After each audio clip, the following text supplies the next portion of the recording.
What, if anything, does optimal work have to say about reflecting on the past? How can we use gratitude to help us make sense of our lives and to deepen the bonds with others? Join us as we discuss these and other questions. I'm Rashad Bader, along with Dr. Kevin Majors, and this is The Golden Hour.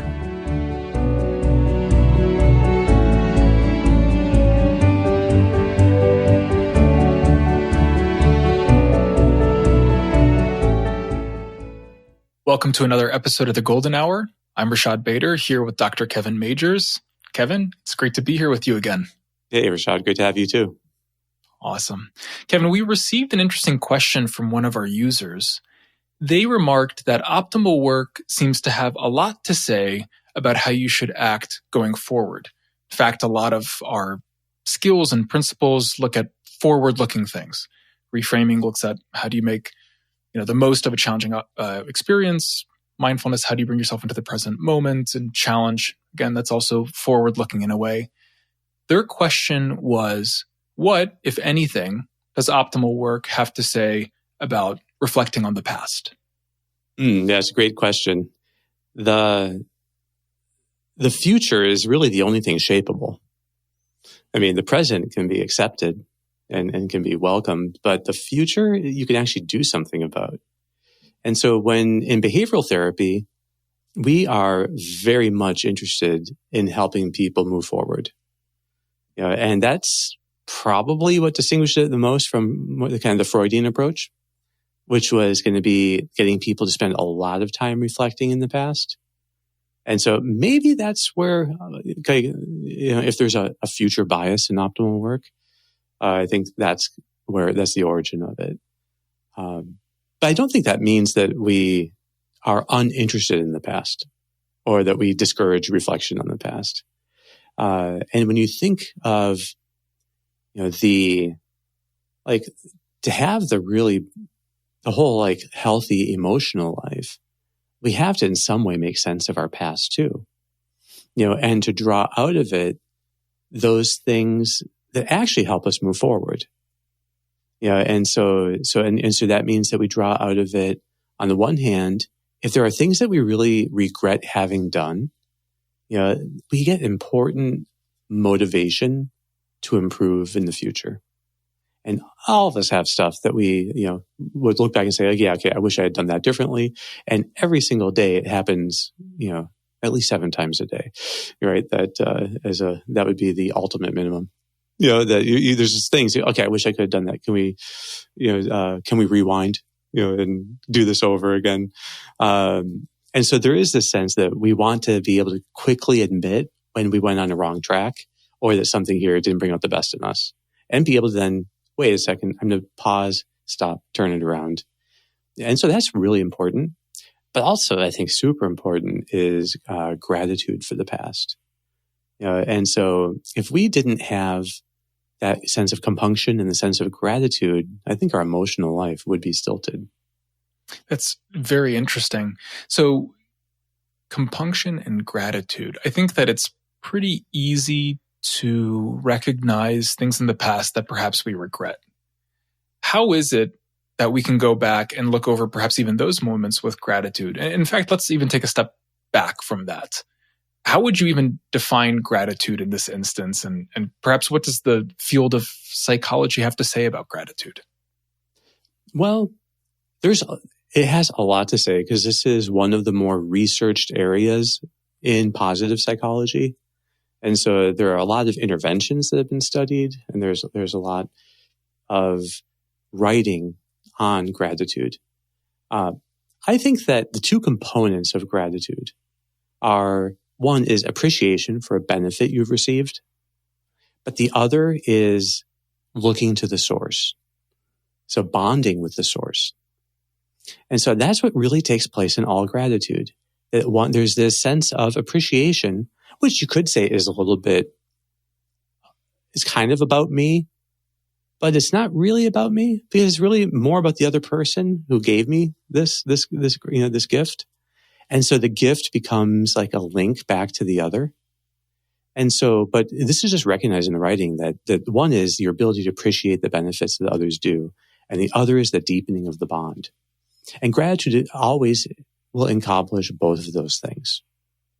So it's in fact probably one of the most important ways of building bonds with other people is to be grateful for them.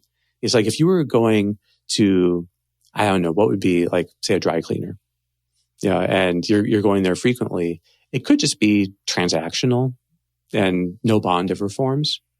And then you ask yourself, what if every time I go, I try to be really grateful? And I try to be appreciative of, the attention that this person is putting in. Say it's always the same person. Well, you would form a bond.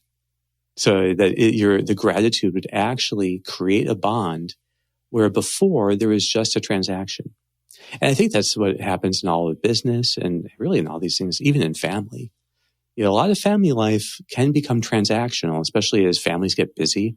Then there's a lot of things to do. And then there's just kind of managing the life of the family and getting things done. And that can really weaken the bonds between the family members. And gratitude restores that. To be appreciative of what the other is doing, part one. And then that always brings about part two, which is experience then the deepening of the bond with the other. This seems to be an interesting place where both the past and the future kind of converge around gratitude, because we started with a sort of conversation around reflecting on our past, and then perhaps in that reflection being grateful for things in our past. And then also, what does it mean then going forward to show gratitude for the people around us? One, to maybe appreciate them, and then two, as you're saying, looking to the source or deepening the bond with the source. So we're coming up on Thanksgiving. And Thanksgiving, I think, is an exciting time where we can just stop and reflect and be grateful to that point. Say we have a little bit of time to ourselves. Are there any particular exercises you would recommend to someone, perhaps to reflect and to generate that sort of gratitude or to be able to cultivate that sort of gratitude? How would one do that if they're looking backwards? And then we can talk about the going forwards piece later. Yeah, there are different ways that people in the studies have practiced gratitude or these gratitude interventions. Each of them involves in some way writing.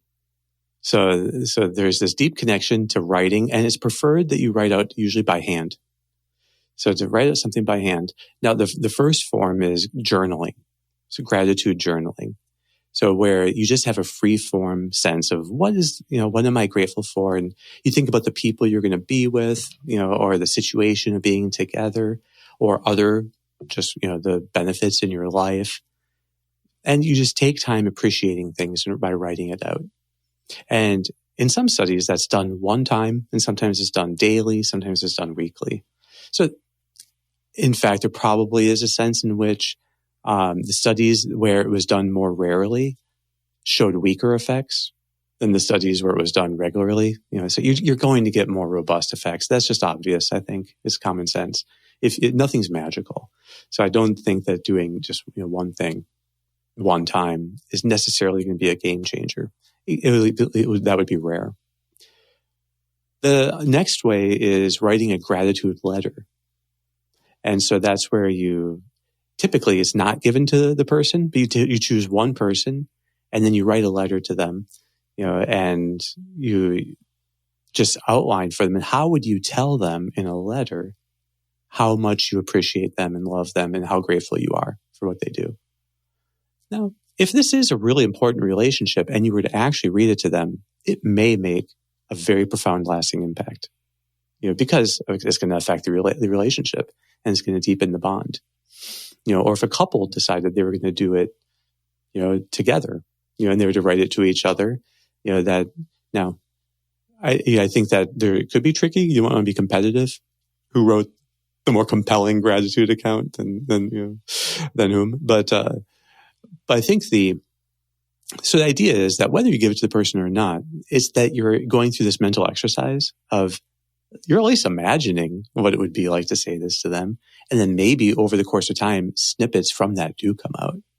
Or maybe that just primes a conversation that you do have with the person. Where you're just like, look, I may not tell you much how grateful I am for all that you do and how wonderful you are. And let me just tell you that, And then you explain, and you give them some concrete things.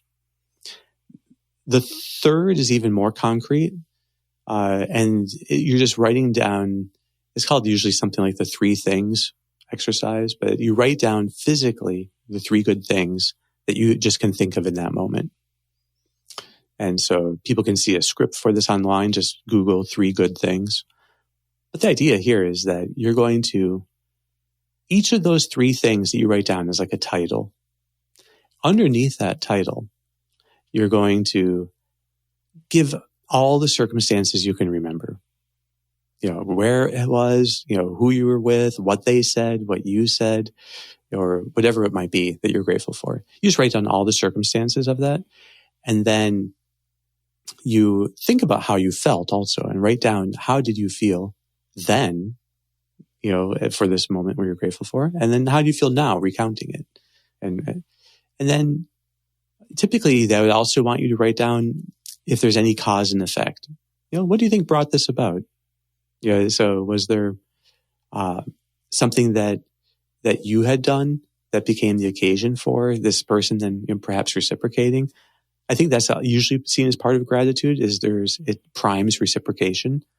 Now, that's not the reason to be grateful, but that's a side benefit of being grateful, is that it's more likely the other person is going to come and help you out.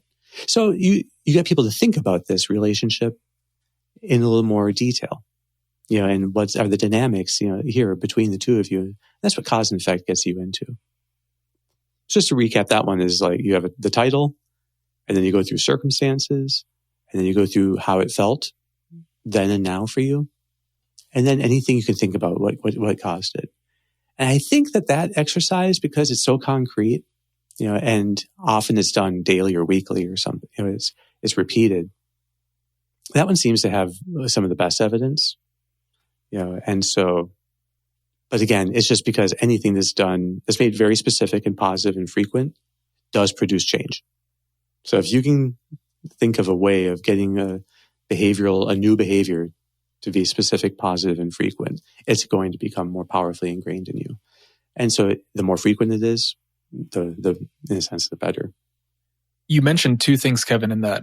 I think first, with regards to the gratitude journaling, you'd started to mention the specific, positive, and frequent aspect of it, where you said the more people journal, the more likely they are to have some sort of positive effect. And then you said during the point you made about priming reciprocation and how that's not the reason to be grateful per se. Just for fun, let's talk about then, what is the reason for being grateful? Because you had mentioned sort of even in the journaling piece, like, okay, well, there's a positive effect. What is that effect, and what is the reason for being grateful? I think it is the goodness of the giver. And at least the goodness of the gift. But the goodness of the gift should lead you to the goodness of the giver. And that there is in the giver an intention, to do you some kind of good. And so I think that's what gets you a little bit into the other person's will towards you. And I think that's then where the bond is forming, that there's a perceived unity here of wills, that your good is your will and their will. And in that shared moment of willing your good, the bond is formed. So that's probably the most generic, way of putting it. I think that gratitude can be for anything good that you can think of. In some way, you can be grateful for it. Some of those things will come to us from other people. And some of those things will come to us, from a much deeper source. And so, but the key is that gratitude actually requires a giver. So there needs to be a giver there. So, and whether people experience ultimately the giver of their being as nature or the universe or God, I think that ends up being what you are then, for your part, bonding with. That there's a sense here but you can't have gratitude without an intentional giver on the other side. So I think that in general, I just think it needs to be a person. There's a sense there that there's another person who has a will like mine or analogous, who is actually intending my good. I think if there's not that is going to be more analogous to gratitude, and there might be other things, and there are emotions analogous to gratitude. Awe is one of them, and awe doesn't require a giver and doesn't necessarily build a bond, but it's not gratitude. There's something about gratitude that seems like you have to know that you were thought of individually, personally, and this gift was intended for you to receive right now, and then that you can be grateful to it. But I think the argument can be made that that's true for every good we have in life. When we talk about reframing, one of the sort of attributes of an effective reframe is that you can be grateful for the challenge you're going to face, that you've flipped your perspective on it. You now see this is actually precisely the thing that you need in order to experience meaningful growth in your life. And so something that you had previously seen as negative now turns into something that you're grateful for. In talking about gratitude and perhaps gratitude about things in the past, we've spoken about what seem to be obvious gifts, good things. Is there a way for us to look back on our lives where we've had maybe difficulties, maybe suffering, maybe very serious suffering, and to somehow develop a gratitude around that? How can we apply that sort of reframe sort of in the past? How would you approach that? Absolutely. I think that's actually the proof of wisdom. So the proof that someone has wisdom right now is that they're grateful for the challenges of the past, because they can see how those challenges were actually opportunities that were given to them that brought out the best in them. So gratitude is always in some way spiritual. And so is going to tap into the deepest things in a person, their sense of faith, but also their sense of wisdom. And so when you think about how would a wise person reflect on his or her life? Well, if they're truly wise, it would be with a sense of gratitude. That brought them to where they are now, at least with the wisdom that they have now to look back on it. So that's like the highest level answer, I think, because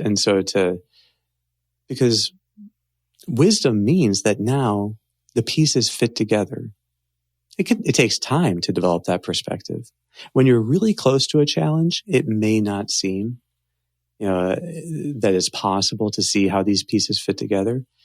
And when it deals with the loss of a loved one, it might be that to be grateful for that would require some bigger picture puzzle of that takes into account an afterlife. Because it's not clear how, if you're never reunited, you can be grateful for the separation. And I don't think you'd be grateful for the separation per se, but you would at least be grateful for all the time you did have together. And that it could have been so different. And it could have been that life had not let you be spending so much time together. So we can always be grateful for, what we did have, but I think that when it comes to suffering and death, being grateful for those would really require the highest kind of wisdom. I think that's rare to come by in people, and I wouldn't want to somehow stretch gratitude too far by trying to too quickly apply it to wounds that are too fresh. Because that's not probably going to be helpful. I think that people will get to the point, of there by at least being grateful for some aspect of the person that they loved and the presence that they had with the time they had with them. But for other challenges, which are the ordinary challenges, the ones that really, in fact, did help us move through life, a certain door closed, but that led to this, us going down this other path, and then these other ways opened. I think that generally speaking, if we can look back with gratitude on, maybe it was tough. I didn't get into this school. I didn't do this. But that I think, again, with real wisdom, we can look back and say, everything has worked out just fine. And things are somehow how they were meant to be. And so you can be grateful for that path. In the moment, you can be grateful for any challenge you're facing, because you can be sure that right now that you have the mental awareness of this as a challenge, that then is going to be definitely able to bring out the best in you right now. And so you can be grateful that this is giving you a chance to grow, Because challenges are only hard if there's an opportunity for growth hidden in them. And so if you make use of the opportunity, you only have reasons for gratitude. And I think that as you go through life with that attitude, that you're continually reframing challenges, you'll see that gratitude rides along with you. It's just, you end up experiencing it much more naturally. Because in fact, you were trying your best to make use of these opportunities. And so in a way, gratitude is like how reframing becomes a trait. So it's a state. You can be grateful for a moment, but it's also a trait, which is just, you could say the habit of gratitude is like a trait then. And so science distinguishes states and traits. Probably philosophy would talk about acts and habits. And so you have the act of gratitude right now, but then that done frequently enough produces the habit of gratitude. I think that's probably the smarter way of describing it. So if a person, has the habit of gratitude, it's just their habitual way of being, you could then see how they would be continually able to reframe everything because they're grateful for all that's come before and they're more disposed then to be kind of welcoming of what comes next. That's beautiful. So Kevin, to someone who is an optimal work enthusiast, maybe they've been practicing reframing mindfulness and challenge in some form for months, maybe years, but they actually haven't taken that proactive step of perhaps trying to apply gratitude to past experiences, both good and perhaps those that have been seen as previously challenging. Do you have any recommendations for them? Maybe they're listening to this and saying, wow, maybe reflecting on the past and being grateful for past challenges is helping me cultivate wisdom and will help me reframe going forward. What would you say to them? I think that, there's a lot that could be said. One is that look for more frequent ways of practicing it. Don't wait for rare occurrences to, okay, now I'm going to express my gratitude, because, I don't know, he finally cut the bushes exactly the way I like, or whatever the thing, but which, in that sense, gratitude could feel kind of manipulative, that you're trying to be grateful to people just when they do the right thing. No, find much more continual ways of being grateful. And that doesn't mean always saying it, but to be thinking how, when you're with people, can you be practicing gratitude internally with them? I think it's going to show even if you don't say it. Now, it's great to say it as well, but it might be that it's 10 to 1 that you're practicing it, versus saying it. That for every one time that you say it, you've internally been grateful 10 times and didn't say it. So I think you multiply the internal acts of gratitude, to foster being grateful, especially for the people closest to you, the people who you have the most likely negative lens build up over time. Because again, gratitude as a habit is like a habit of reframing. Right? It's a stable way of maintaining a reframe. So form the habit then of being habitually grateful for the people in your life. And so I think that would be one idea. Multiply those acts of gratitude. Another thing is there are other emotions that come near it. Now, I think compunction is a doorway to gratitude. So that if you have compunction, you wouldn't want to stay there forever. But especially think about like in a relationship. Think about the times when this relationship, when you didn't respond your best to the other person, and you were in a fight or you treated them in some way that was, that you later regretted. Well, compunction for that can, I don't think you want to stay there forever, because I don't think that would be healthy to just always be reflecting on how that one time, I didn't behave well.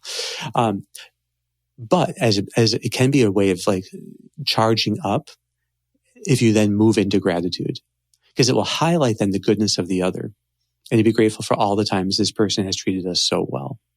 But that's where you then hang out more and what you'll see is that by practicing gratitude towards people, it moves you to the next level, which is the desire to give your best to them. So compunction and gratitude and desire, these are fundamental emotions, that are in us. And I think that the desire to then give our best and do the best to the others that's generosity. So kind of gratitude primes the way then for us to be more generous as we move on. So that's like one way of thinking of how these things move. Another one just to mention is the ability to appreciate little things. Because that's another important element. Even in the scientific literature, it's highlighted that gratitude lets people somehow focus more on the present moment and on small things in it. So you can be grateful, for how this meal tastes, or for how, for having this particular nice house to be in, or for this, whatever it might be, for the smooth commute today. But so gratitude, when it's really habitual, the way you intensify it is you become grateful for smaller and smaller things. And so that's like how gratitude intensifies, by becoming smaller. But becoming smaller, it actually becomes much more continual. And so it becomes a way of always seeing the good in the present moment. So that'd be another tip. Try to make it small. The more specific, the better. The more frequent, the better. And at its height, I think it does lead at times to it goes with at least feelings of awe, which I mentioned briefly before, but there is something, we can be awestruck by hugely beautiful things, like, the perfect night sky if there's no light pollution, or some incredible architectural, marvel or feat of beauty. But we can also be awestruck by the tiniest little things. And I think that the more habitual we are with gratitude and appreciating the present moment and seeing small things, the more we can be struck with awe by the smallest things. I think of Whittaker Chambers, who was struck with the most profound awe when he saw how perfect his newborn daughter's ear was. And that one moment of awe produced a complete conversion of life. So, and he had been a Soviet spy, and so he left that, and it was an incredible story, that he recounts. But it was it all started with the perception of this ear and being struck with awe. So there is something about awe that is very profoundly life-changing, and it always, I think, brings out the best in us. And there's actually a lot of research on awe that indicates that that's deeply true. That's wonderful, Kevin. And I think that's a great note to end on, and a great podcast, I think, for us to reflect on as we go into Thanksgiving. So thank you so much for your time. Thank you, and have a great Thanksgiving. Likewise. Well, thanks so much for listening. I hope you enjoyed the episode. Don't forget to check out OptimalWork.com for a set of online tools to help you engage challenge in your life. See you next week.